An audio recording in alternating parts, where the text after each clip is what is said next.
Hayot chiday olmasligim amin bo'lgan narsalarni boshimga solgach, inson barchasiga chidashini anglab yetdim.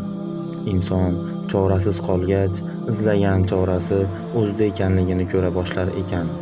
Qaysi hodisa tufayli men bunga qanday qilib chidayman degan bo'lsam, barchasini bir o'zim yengib o'tdim. Boshqalarga ishonch bildirishim biroz qiyin bo'lib qolgani shundadir. Jarohatlangan joylarimni o'zim davoladim. Charchagan, to'kilib qolgan bir hikoya shu yerda tugadi.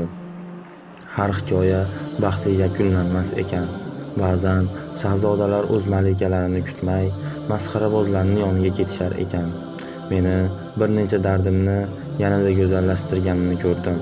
Endi sizga qarab shuni ko'ryapmanki, sizda ko'rish mumkin bo'lgan, qo'lga ilinadigan biror bir yaxshi xislat yo'q ekan. Sizni faqatgina men go'zal deb tasavvur qilibman. Sizni borlig'ingizga faqat men ma'no beribman.